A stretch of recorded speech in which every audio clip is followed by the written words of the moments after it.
Good morning, folks. We do have our guest speaker today. Thank you for getting up extra early today. Just reminder to, if any questions, you can put your hand up. I'll try to pause Pranjal, our guest speaker today, and maybe he'll answer, or we can save it for the end of his session. There will be time for a Q&A. So, uh, folks, welcome our Pranjal. I worked with him at Rocket Science VFX in the past, about 3 years ago, specifically more on the project I was in charge of as a VFX coordinator for Killjoys, and it was season two that Pranjal was able to work with me on that. But he's worked on a number of other projects during that time as well, and so I had the pleasure of knowing him back then, and and kept in contact with him. He's a quite reliable compositor, always gun ho, get things done, and so it was always great to work with him and to know him personally as well. And he's done quite a few things on his own beyond work and his free time, always testing new things, trying out new updates, Unreal Engine, uh, and Blender, etc., etc. So without further ado, I will introduce you to Pranjal. Thank you, sir, for coming Thank you. to our session. So I will let you take control. I'll stop sharing my screen All right. and I'll make sure I let other people in. Just a reminder, just keep your mics muted for now and your videos off just for bandwidth usage. Can you see my screen now? Yes, we All right. can. Cool. Cool. I'll stop my video, but I'll keep my mic open. All right. I shall begin then. So, hello. My name is Pranjal Chaudhary. I'm a digital compositor currently living and working in Toronto. So, I'm here to talk about compositing in film and television. Throughout the presentation, I'll also be touching a little bit on my journey through as a compositor and some of the challenges I faced while working in the industry. And then I'll also finish off by discussing some essential principles in digital compositing. Uh, as some of you may already know, digital compositing is pretty much the last stage of VFS pipeline where you bring elements from all different sources and try to marry them in a way that they have been shot through the same lens or the same camera. Uh, the source, it could be coming in from different platforms, like coming from CG, or it could be shot elements. But yeah, it's the responsibility of the compositor to make sure they are well integrated into the shot and blends in. So moving on, I'll just walk you through a little bit of my career graph and how I got this into this field. Back then, when I was a kid, I was hugely into magazine collection. So I used to collect these tech magazines a lot, and sometimes in those tech magazines, we used to get bundled software, free software. So, and one day I just stumbled upon this piece of software called Cinema 4D, which is actually now quite extensively used in motion graphics industry. So I stumbled upon this software, start playing around with it. I had no idea what 3D World is or what CGI is, and just started playing around with that software. Did some very noobish renders. Really got hooked onto it and really enjoyed the process. And so that got me in, and somehow put together a reel and went to just put myself out there for any freelance work. And in no time, I was freelancing for some architectural firms, doing some ArcWid stuff, architectural visualization, some 3D work, pretty much anything or everything I can get my hands on. Because I didn't have a quite well understanding of what are the different disciplines of VFX or CGI. So pretty much started whatever I could get my hands on. So started from there, somehow put together a reel. and then applied to a studio in India called Prime Focus Studios. They usually work on big international movies. I was hired as a BG prep artist over there. Worked on some really good titles, some really big shows like Gravity, Men in Black, Total Recall, etc., etc. Um, I was tasked with removing wires, removing complex rigs, which were attached to the actors while they were doing stunts. Boom mics, anything which wasn't needed in the shot was that was our job to remove them, and hand that off to the compositors to take the shot further. If it's a green screen shot, we were removing tracking markers. So yeah, a lot of removal I did for a lot of like a good chunk, like 3 years of my career, and that really got like, that really helped me hone my skill uh, as a compositor. And then I evolved a little bit and went to an advertisement slash film studio called After in India as well, and they had recently started their film division. They were probably a advertising firm and working on ad films, but they started their film division and then they were hiring compositors for it. And I got a chance to work over there. So I worked on lots of advertisements, of course, worked on some films as well over there, some Bollywood movies, and also a lot of CG features from outsourced features from Sony. So worked on a lot of that, and as the team was really small, I got to lead the team and develop their pipeline as well. That's the benefit of working in really small studios, that you get to try things a lot and wear many hats. So I find that really interesting. From there, I decided to come to Canada. I started studying at Seneca VFX in their VFT program. That went along for 8 months. And after graduating from there, I was hired as an intermediate compositor at Rocket Science VFX, where I met Rajesh.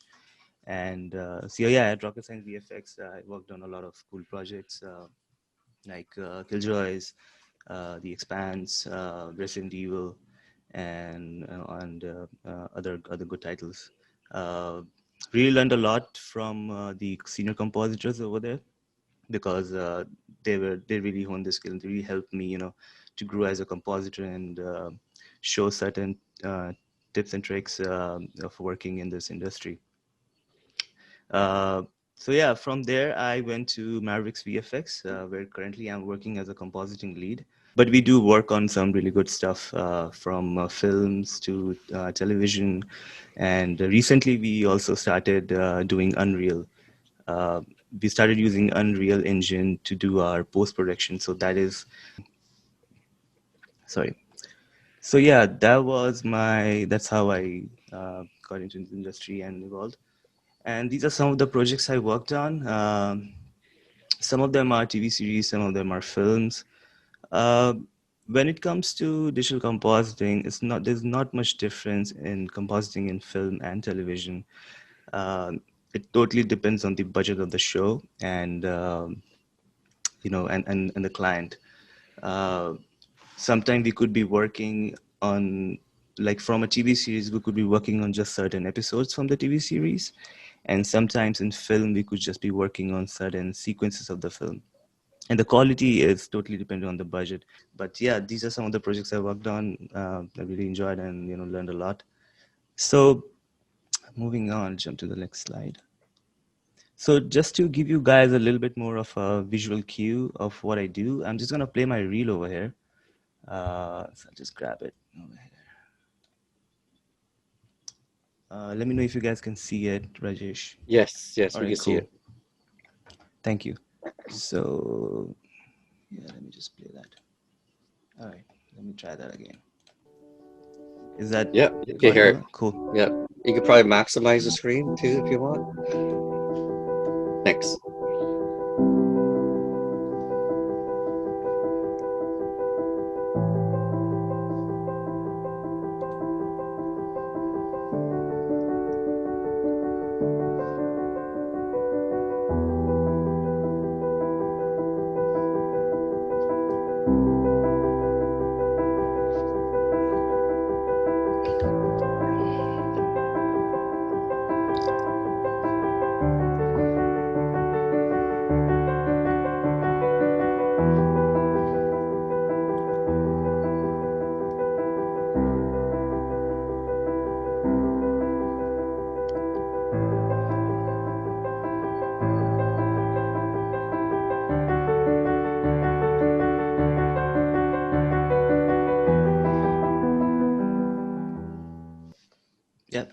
that's it. Cool. Thanks. Let me minimize that. Okay. Yeah, so that was my reel. It's actually I haven't updated it from a really long time. I think it's from 2017. Because some of the shows I've worked on, they are still in production and they haven't, released to the world yet. And so I'm under a strict NDA not to put it. And so yeah, For sure. there's that. Uh, so moving on. On the side, I also run a really small YouTube channel with a really small number of subscribers right now, where I post my Blender tutorials, some of my artwork, which I keep testing on new software, and then just post over there. And I'm also hugely into filming and some camera work. So I try to film travel videos. I'm also working on a short film right now, just trying to develop the story, and maybe next summer I'll be able to shoot it. So yeah, on that channel I just use that platform to just post my work and get some feedback on my work, and just because that really helps me to keep pushing myself every day. So there's that. And back in 2017 I also got a chance to work with Pluralsight, the online learning platform, to develop a course in Nuke. It was called Relighting a Live Action Footage in Nuke. If I can tell a little bit about the course. So in that course, in that Nuke's course, I'm teaching how to use Nuke to grade a day shot to a night shot using Nuke.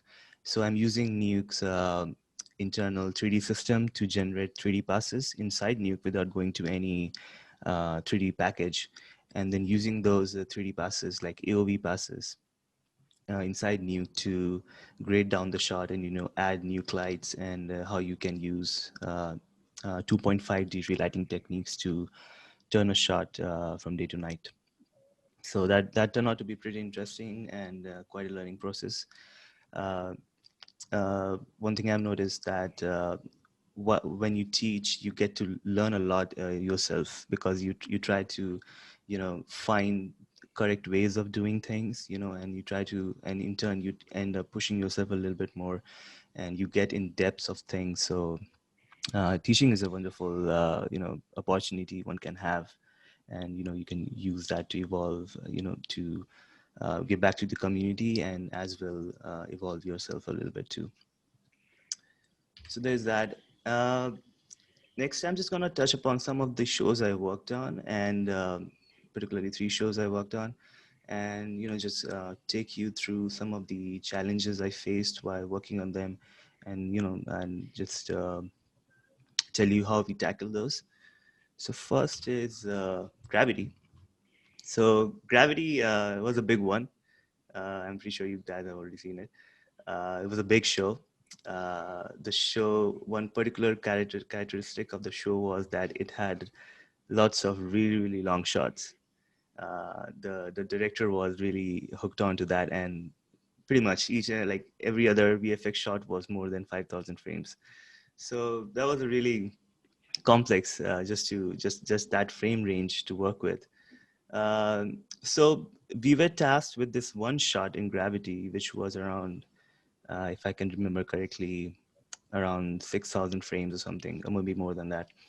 So we had this one shot, which is particularly in the end of the movie, where Sandra Bullock falls into this pond after escaping from her pod.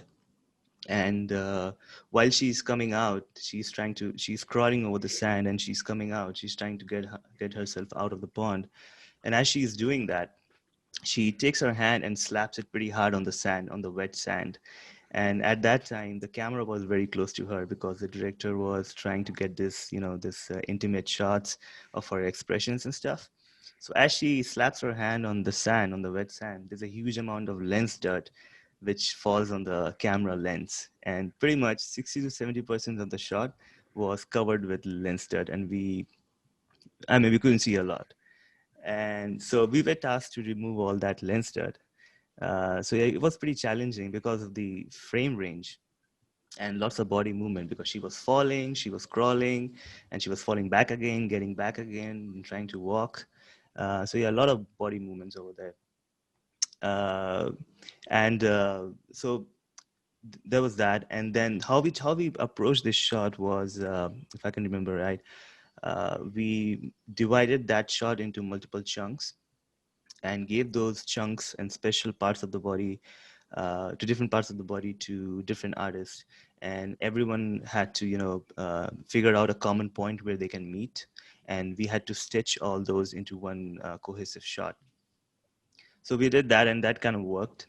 Yeah, it was a complex paint out job we did, because back in the day we didn't have smart vectors. If I can tell you a little bit about smart vectors, so now there's a technology where you can, in Nuke and the software as well, in Nuke you can track how pixels are moving in a shot, and and generate a map for that, for those moving pixels, and you can use that map to drive your patches to remove anything. So that process would have been automated a lot now, but at that time we didn't have anything like that, and that turned out to be a lot of man hours, a lot of manual job, and we pretty much worked for I think more than a month on that shot.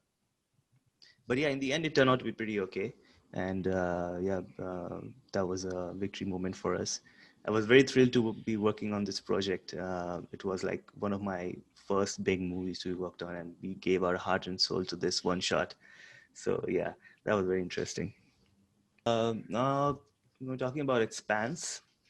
Uh, Pranjal, sorry yeah. to interrupt. I'm just Mm-hmm. wondering, for the two examples that you provided, which were Mm-hmm. really cool Mm-hmm. breakdowns, I'm just wondering if any folks have any questions Yeah. about those, what he's talking about in how he's breaking it down for the last two examples. I know he's got a couple more, but before we get too far ahead, I thought I'd open up the mic to the crowd here, if they and ask any questions they might have at this point about those topics or anything that he's talked about earlier as well.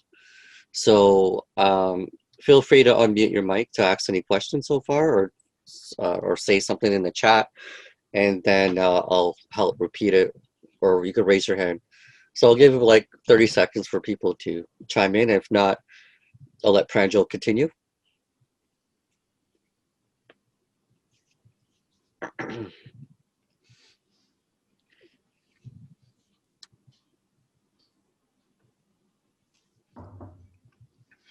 And the crowd goes wild. All right, so I'll let you continue, but we'll definitely open up the chat. And oh, go ahead. We got one question. Oh, okay. Which software do you create your VFX elements? We use primarily at Mavericks, we use Maya and V-Ray to generate all the elements. But we are getting into Unreal a lot nowadays, if that answers the question. Yeah, you Okay, said cool. thanks, All right, and cool. we'll just open it up just for a few more seconds. Sure.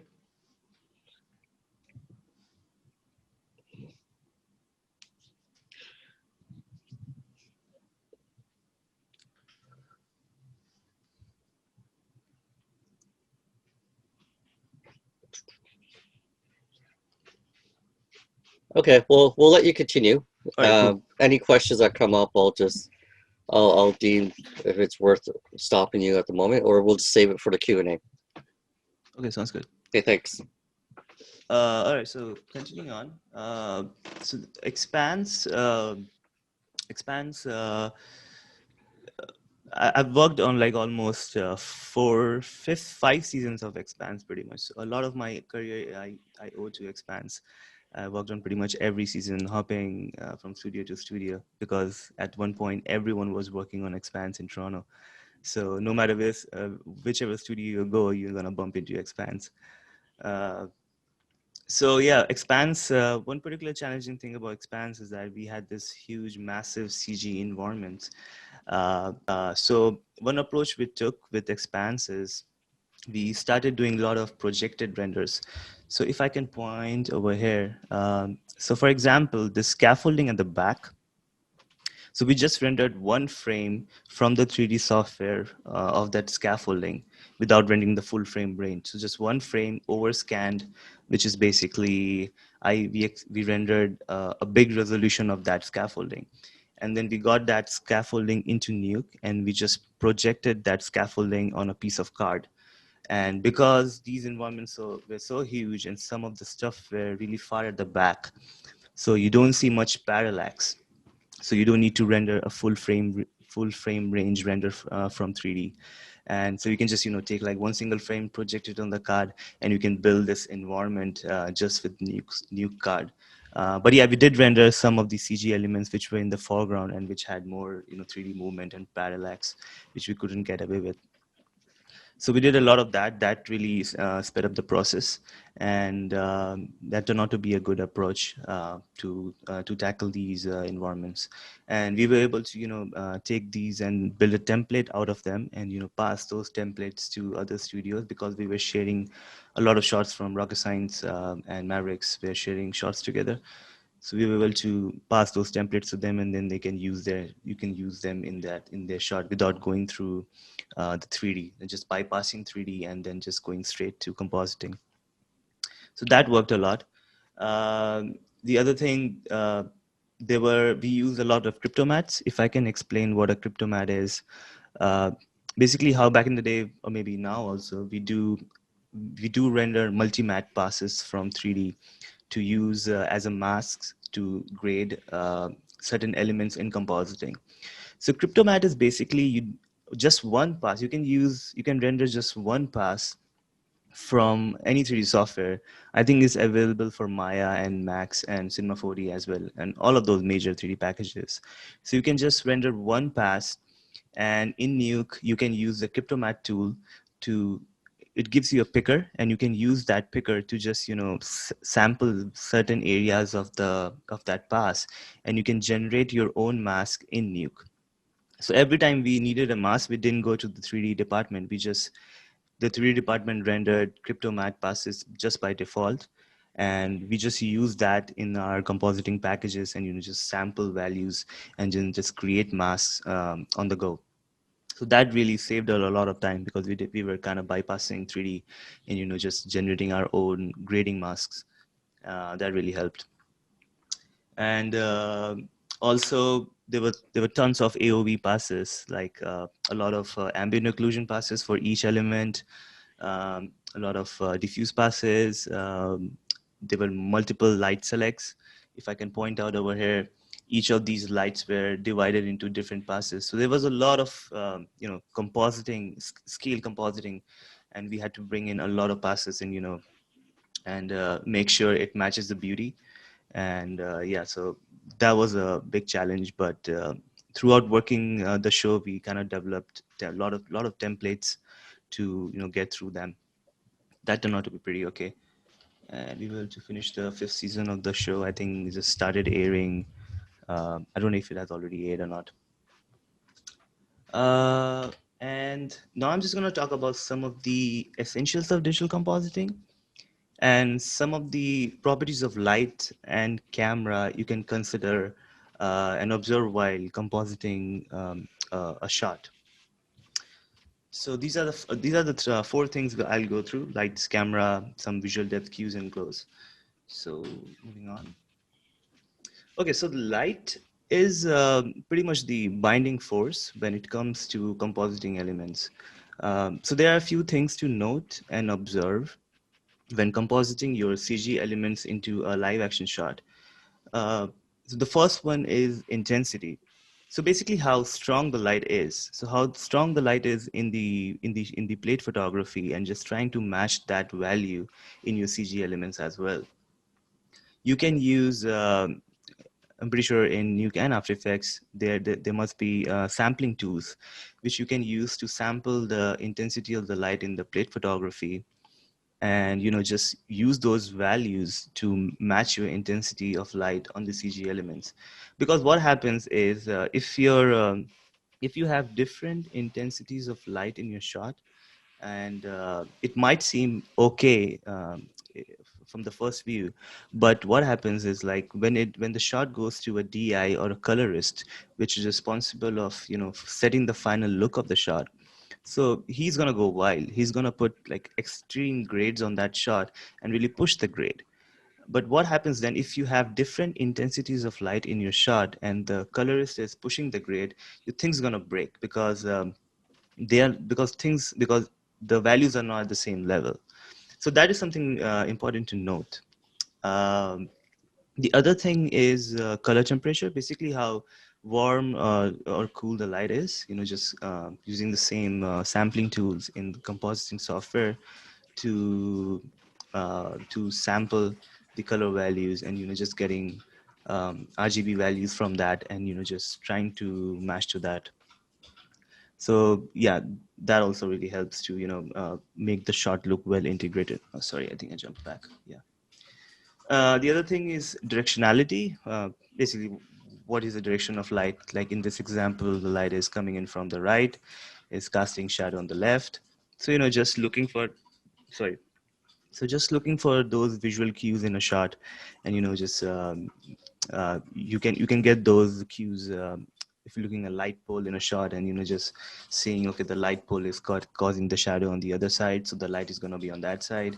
Just gauging that and making sure the directionality is right.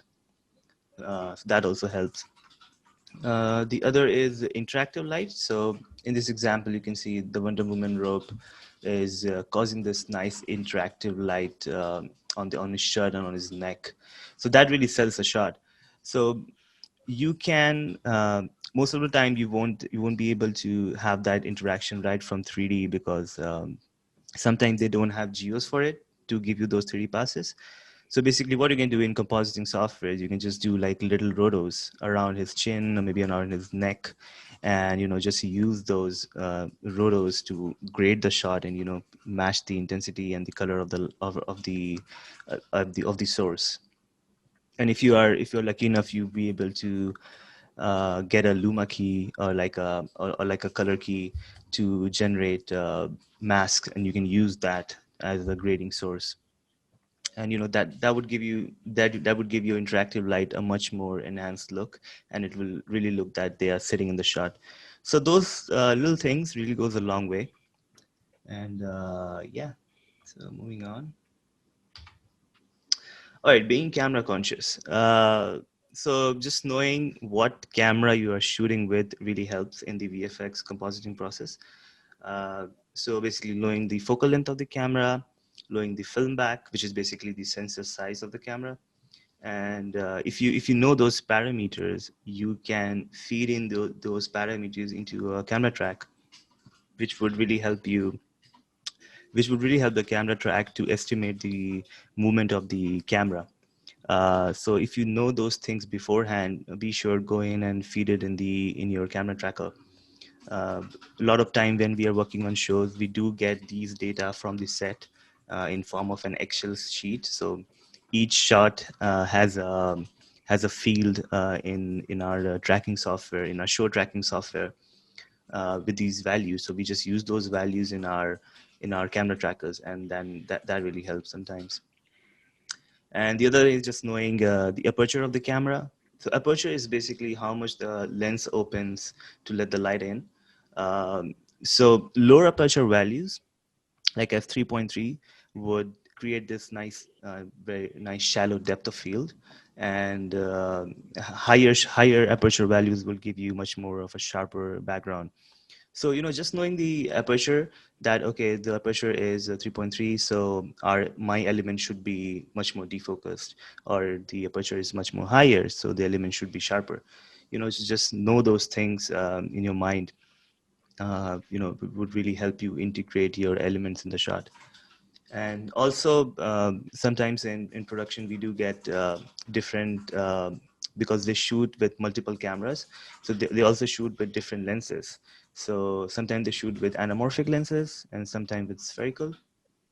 If I can shed some light on the properties of anamorphic lenses. So one of the properties of anamorphic lenses is they get this oval shaped bokeh. which is a particular characteristic of an anamorphic lens, which some directors really like and they shoot with it. So, and some of this, and in terms of spherical lenses, they produce much of a circular bokeh. So just knowing that okay, this show is filmed or this shot is filmed through anamorphic lens, so you would know, okay, the when I'm defocusing, I just need to make sure that the shape of the bokeh is oval and not circular because this was filmed through an anamorphic lens. So those little things really helps you to make the shot look much more like it's through filmed through the same lens. So moving on. Some visual depth cues. Uh, so basically, you can use these depth cues to enhance the shot and create more depth in a shot. So as a general rule, farther the object goes, the less contrasty it is, and the less saturated it becomes. So you can use these visual cues to create more depth in the shot. So if an element is in the background, just use a grade to desaturate it a little bit and make it less contrasty. And you can also render 3D depth passes. Sorry, you can also render 3D depth passes, and you can use that as a fog element in your shot.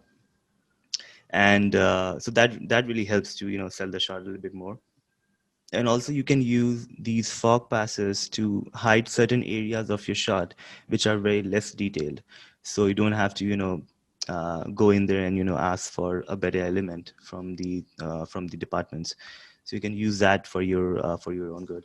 uh, you can also use color grading in your shots. Like for example, if something in the back is not quite working, you can just darken it down, and then you just make it less contrasty.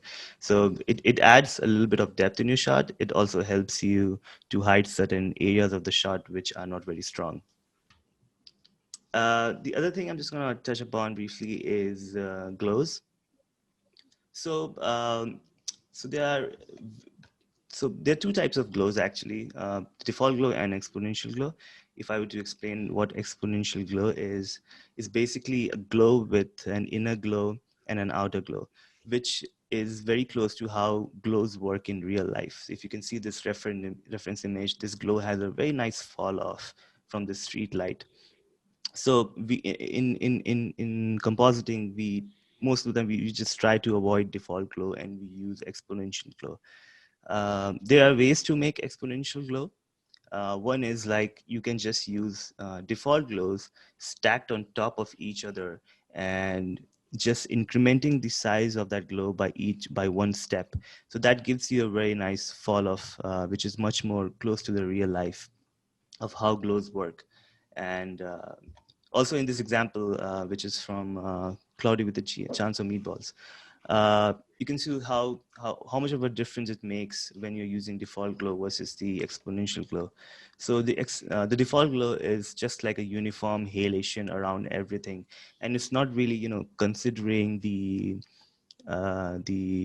intensity of the light from this table or from the background, and everything looks very uniformly glowed.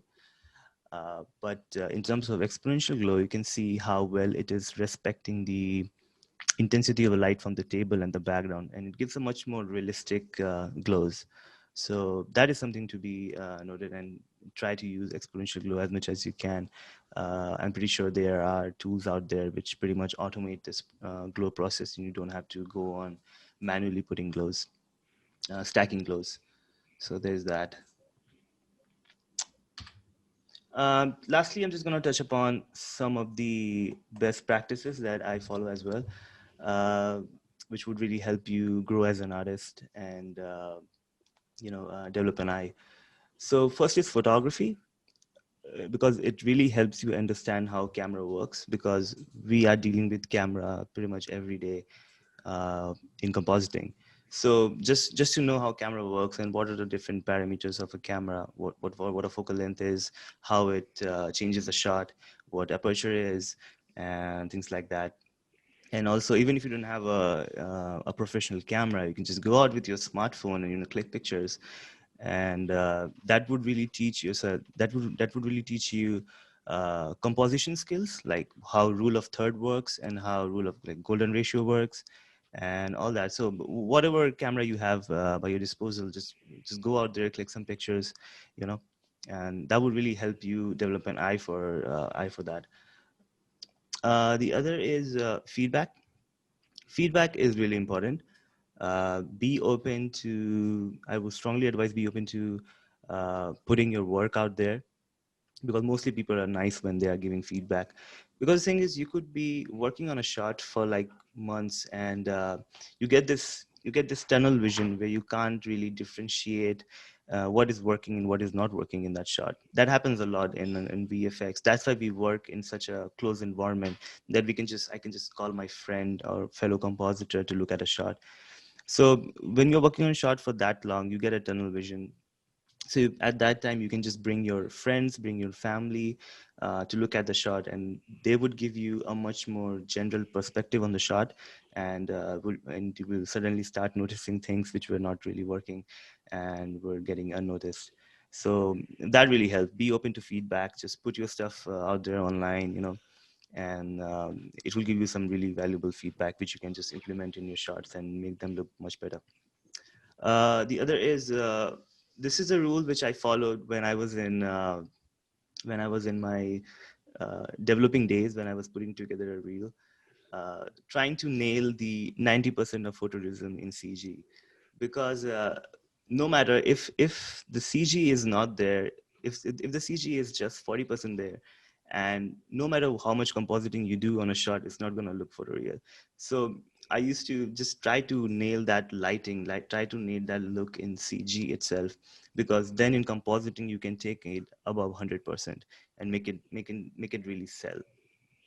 So that goes a very long way if you just try to, you know, work on your CG renders, and, you know, just use compositing as an end to enhance the shot in certain way, just adding little lens effects, and, you know, just trying to, you know, decorate the shot a little bit better in the end, but trying to get the look nailed down in CG itself.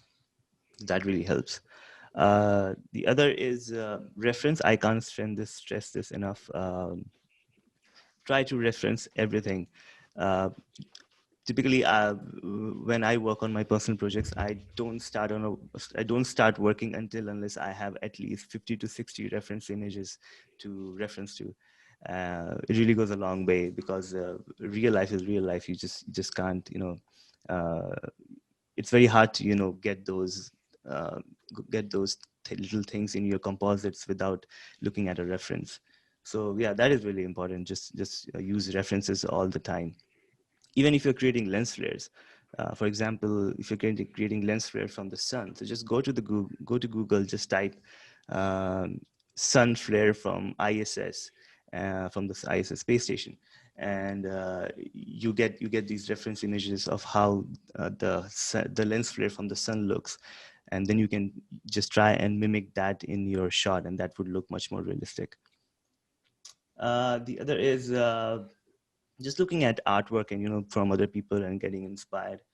You can go to all these websites which I often visit, uh, and, you know, particularly Behance. I go to Behance a lot. So one particular thing about like about Behance is because it's not very CGI and VFX centric. So there are a lot of people from automobile industry, from design industry posting their work.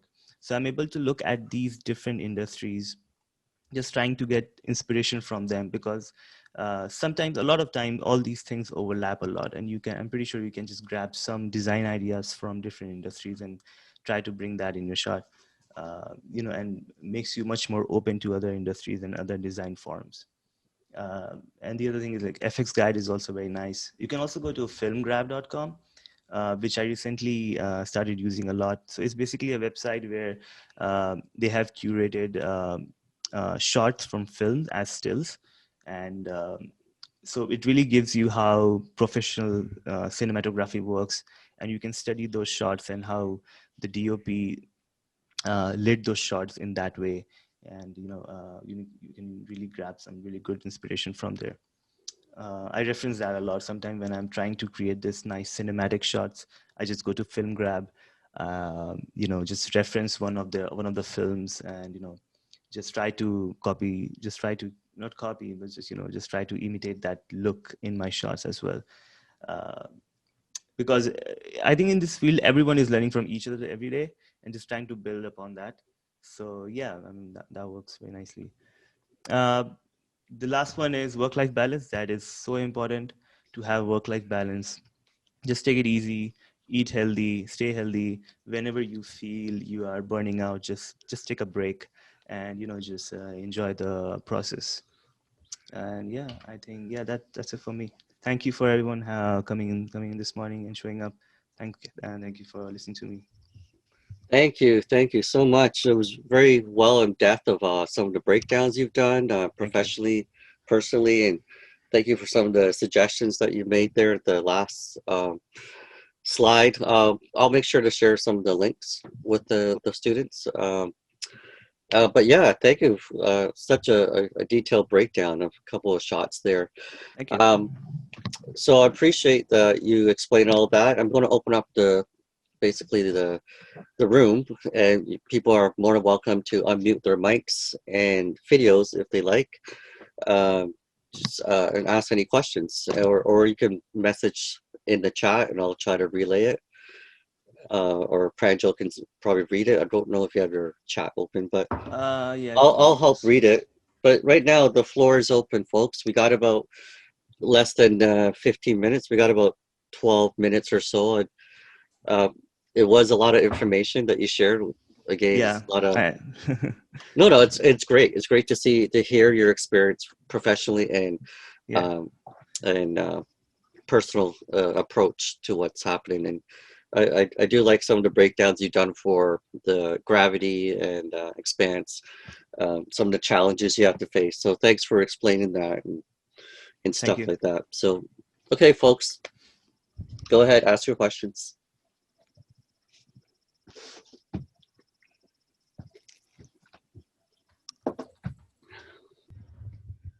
Okay, I lost my chat now.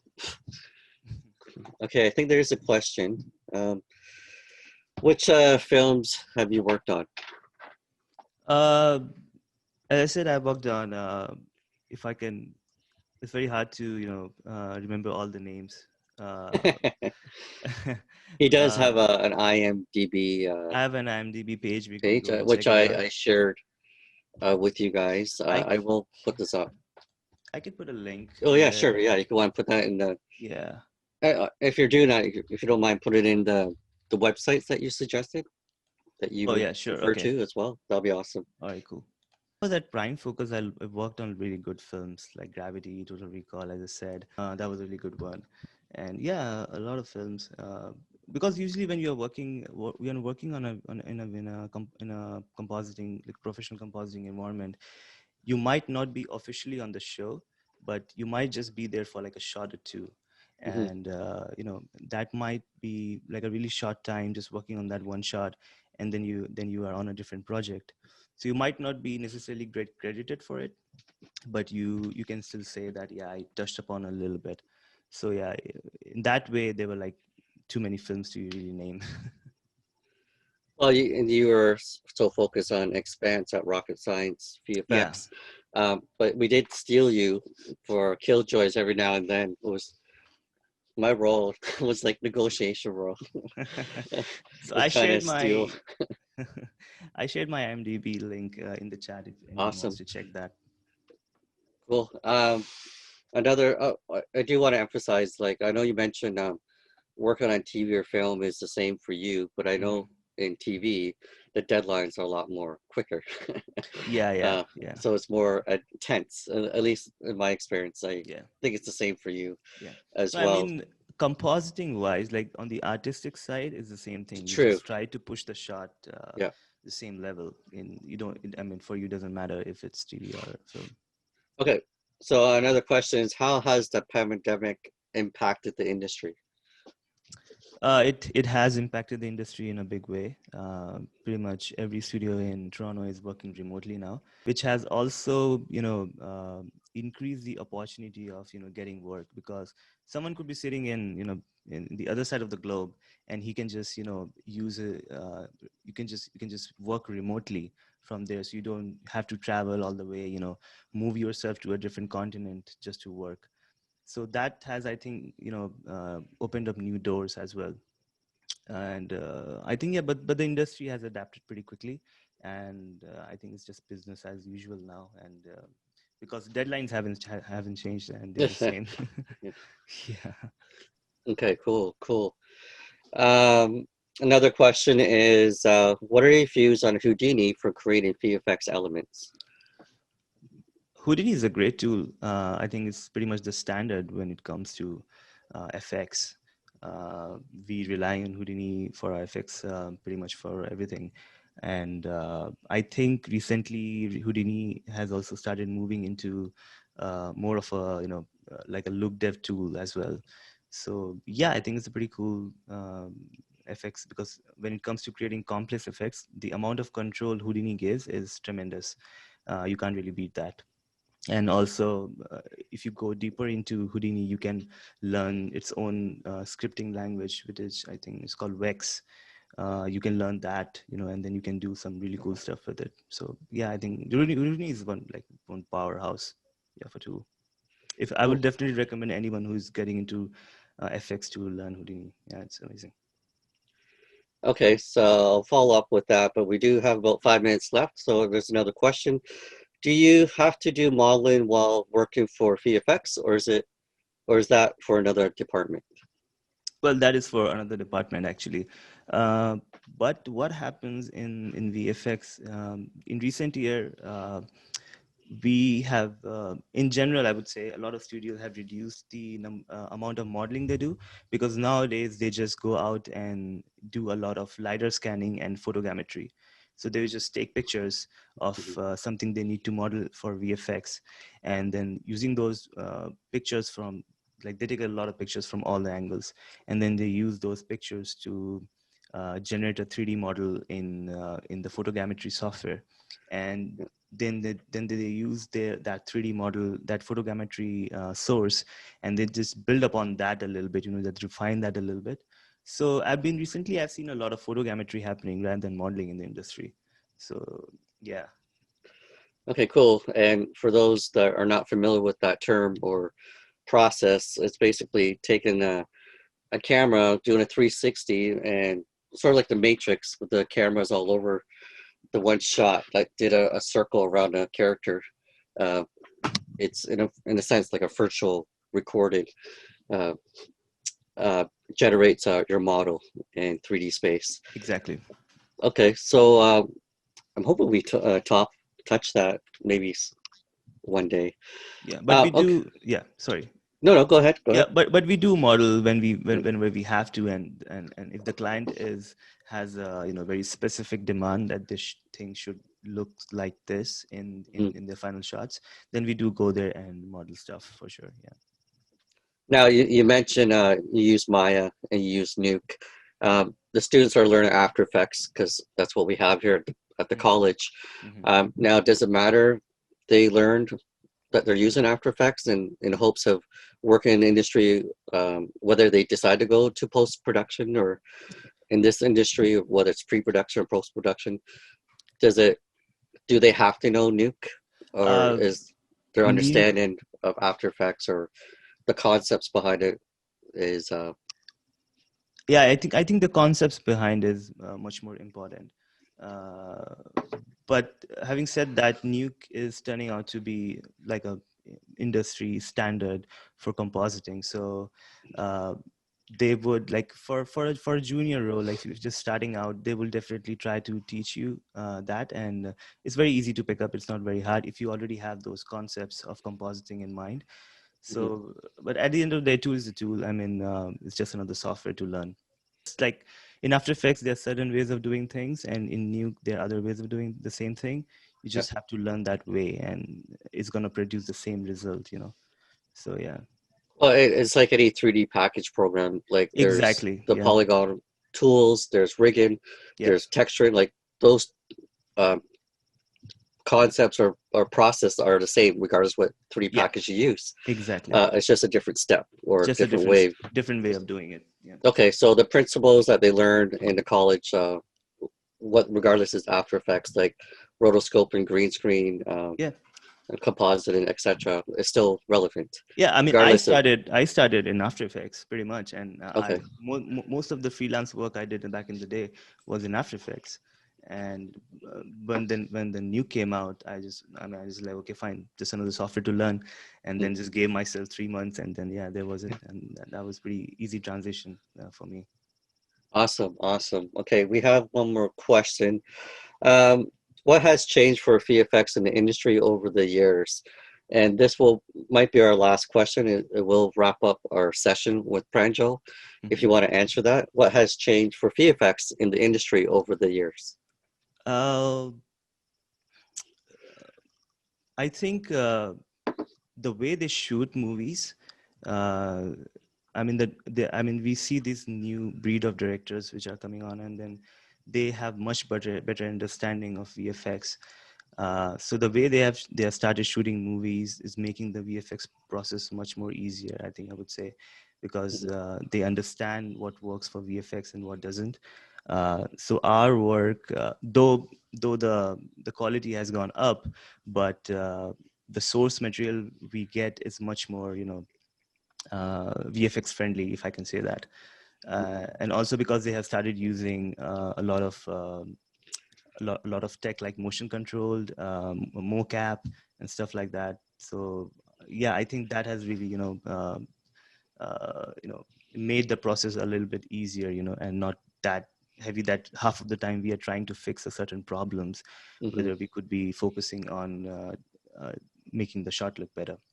So yeah, I think yeah, the way they shoot movie is much more, uh, I mean, makes the process much more easier, I would say. For sure, for sure. Yeah. Okay, folks, if you want to do one more question, let's squeeze that in. Our guest does have to head off. Um, so I'll give you about 30 more seconds to respond, or you feel free to unmute your mic as well. But in the meantime, Pranjo, thank you so much for coming in today, waking up extra early to and discuss your experience and your background. And it was a pleasure having you here. So I'm sure everybody appreciates your time. And round of applause, folks. And thanks again for coming in. So, any other questions just before it goes, really quickly? Everyone's thanking you in the chat, and there's lots of hands I in see the. some claps. Okay, Yeah. thank you, everyone. Thank you, everyone, Yes. coming up this morning and listening to my ramble. Uh, yeah, it was a great opportunity to talk to you guys. Definitely check out his YouTube. He does update that on a regular basis, every now and then. I can just put a link. Yeah, for sure. Should have put it on the slides, but I forgot. Okay. You got your IMDb there and Yeah. your YouTube. Follow him. Check out his work. He does a lot of stuff on his own as well. Just constantly experimenting, constantly drawing. I had a guest speaker last week that works Mhm. at Blizzard Entertainment, concept artist. Oh, cool. His thing was just say, keep sketching, keep drawing, like Yeah, keep doing stuff on your free time. exactly. And it's the same thing that you're mentioning too. Keep experimenting, keep learning, push yourself. You do progress far in your career, Yeah. and people recognize that and they see that in social media, and opportunities come up. Yeah. So cool, and you be branding yourself as well, and that's what the YouTube is. And uh, Yeah. okay, Yeah. folks, anything else? We've gone over a little bit. Let's just wrap it up. And awesome, a lot of thank yous in the chat, so that's great. Thank you, folks. And Thank you, everyone. yeah, I think that's it. Thank you, sir, for your time. And drinks are on me next time. So, okay, All right. Cool. Thank you. great. Thank you. I'll stop the recording and we'll take it from there. Okay. Thank you, sir. Thank you, Rajesh. Bye bye. Bye bye.